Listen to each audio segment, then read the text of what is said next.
Hello, it's Jiha. Today, I'm drawing Huntress, aka Helena Bertinelli from DC Comics. Just as like a disclaimer, I don't know a ton about Huntress, but I've read a few comics with her in them, and I enjoy her a lot in Justice League Unlimited. Justice League Unlimited was my first time seeing her in anything. My favorite Huntress quote to date is her yelling, "A germ deserves more mercy," while she kicks a thug in the balls.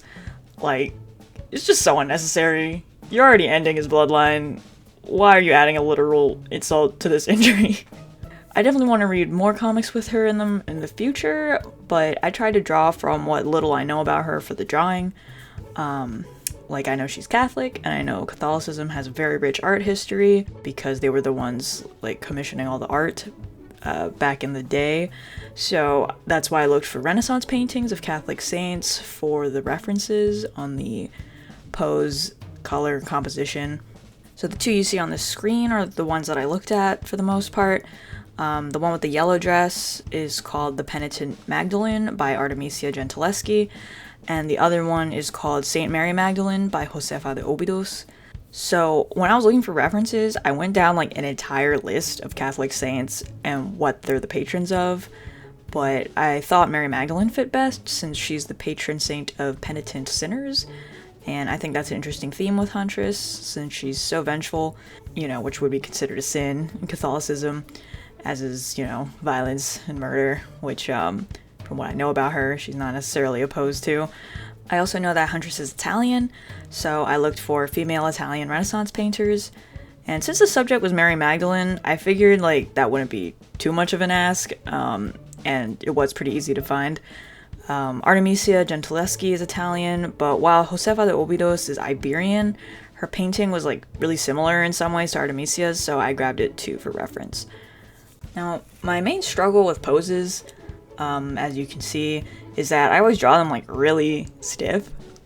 I like to draw full bodies, but I'm not as good at it as I'd like to be. I'm not sure what exactly the issues are, but maybe it has something to do with me being too stiff in real life while I draw. I've heard that. I'm not really sure if that's the case. Hands are, of course, a struggle as well. Sometimes I draw fingernails on them, even though they're not actually on the design, to help me visualize a perspective more. I also look at my own hands a lot for reference while I draw, which is really useful for smaller characters, but not as useful when I'm trying to draw the buffest man ever. But, it's fine. Huntress is not the buffest man ever, so we're good.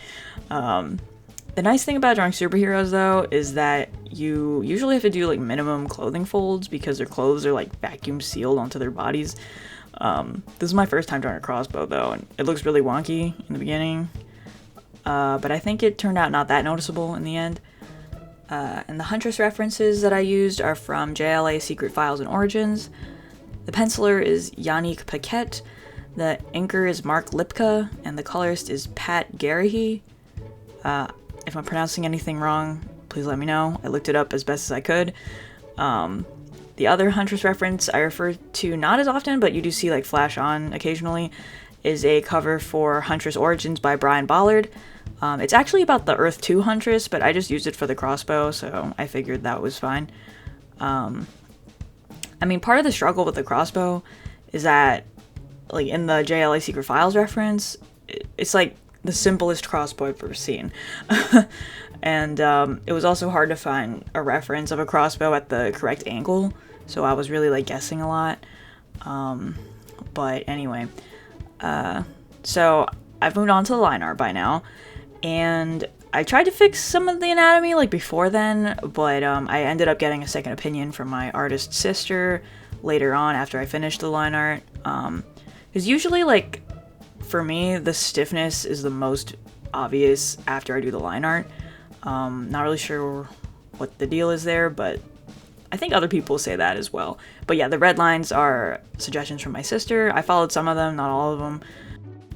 I found that switching back and forth between working on the human and the crossbow kind of helped break it up so that I could see the flaws when I came back to the other part of the drawing more easily. So I was kind of changing the pose around a bit, kind of playing around to try to give her trying to suggest more like emotions in the pose, and also like checking in with the references every once in a while. So they both had kind of a upward facing face, and the posture is a little bit slouched, so I tried to kind of include that in my drawing. I mean, I feel like she still looks kind of stiff, but I don't really know how to fix that. Probably practice, you know, that's usually the answer with this kind of thing. But anyway, so the arrow there, you'll see in the top right hand corner occasionally, is where I wanted the light source to be. I spent a little time studying the references a bit more, but I cut most of it out for brevity's sake. I also looked at some Nightwing covers for more comic bookish shading references, though I'm still not quite pleased with how it turned out, because I like hatching and cross-hatching like a lot in traditional art, but I was finding that it's harder for me to control like when I'm drawing digitally. Could be because I don't have the best tablet, because I don't think it turns out like this bad when I hatch traditionally, but I mean, who knows. It was nice getting to shade different materials though that I'm not used to shading while trying to use this style. Like, I want to get better at suggesting the texture of an object through my hatching, which I barely did at all on this piece because I don't know how yet, but the metal pieces on her arm were a good start, I think. Yeah, so I did the hatching before doing the flats, and I was wondering if I should have done the flats first.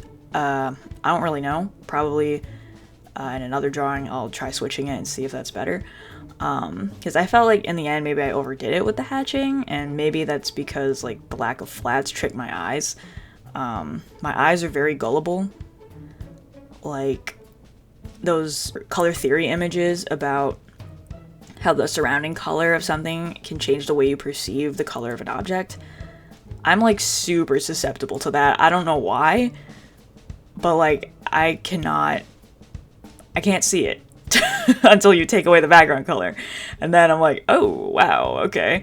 But yeah, so I don't know if that played a role here. I don't even know what to call that problem. I don't know if it is a problem. Feel free to let me know if you have theories. But anyway, then I went on to the flats here. After adding the flats, I did see like a few more places where I thought I needed more hatching, but I don't know, maybe hatching wasn't the answer. Maybe I should have just went right to cell shading, but who knows. I ended up doing cell shading and hatching because most like colorists I've seen use both, but to be honest, I barely understand how to do those things alone. So doing them together, I don't know if that came out like really wonky or not. To the untrained eye, I think it looked okay, but I mean, I'm sure like actual comic book artists would look at it and be like, oh, yikes. But anyway, yeah, I definitely want to do more like master studies of comic book coloring to learn more. But I added in highlights in an add layer and the cell shading in a multiply layer because it's easier than color dropping. And I'm not confident enough to do that yet. Yeah, because I can't imagine putting this much work into a single panel. So there's no way this is the proper amount of hatching, right? I don't know. Maybe if you're professional, you're just faster and it's not that much work. I don't really know. But anyway, for the highlights, I used yellow because in the references, it seemed to be, I mean, it could just be the yellow dress tricking me, but I thought the light source was sort of warmish. Like, I figured that the light should be a warm color, and I picked yellow because purple and yellow, you know? And I love complementary colors. I don't understand how to use them properly, but I like using them together. That might be a bad thing. I don't really know. Anyway. Yeah, even since drawing this, I've been watching a lot more YouTube tutorials on how to draw and how to do like different aspects of the drawing process. So hopefully my colors will improve soon. But anyway, onto the background. I knew I wanted a dark one because of the reference pictures, but since I didn't include the light source in the actual drawing, I decided to go more with Artemisia's background. There's like a wall in the back that you can kind of see, and a table on the side.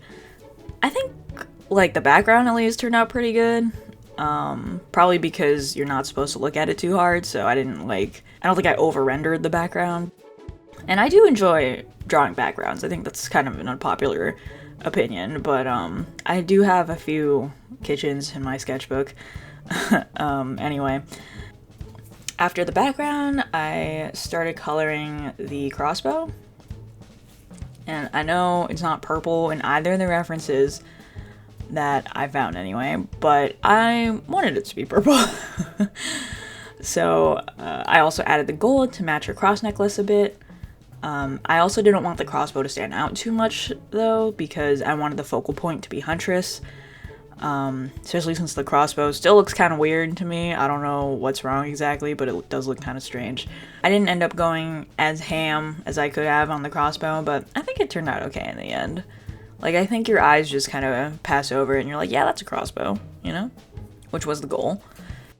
I recently watched some videos on how to do, like, line weight better. Because, as you can tell from this drawing, I didn't know anything about that. So, hopefully you will see some improvements in the line art in my future work. And here is the finished drawing. I think it turned out alright. Well, thank you guys for watching. Leave a thumb up if you enjoyed. Tell me in the comments your favorite semi-obscure Justice League member. Or your favorite character whose main color is purple, because why not? Subscribe if you'd like to see more videos like this from me, and check out my Etsy shop. And I will see you guys in the next video. Bye!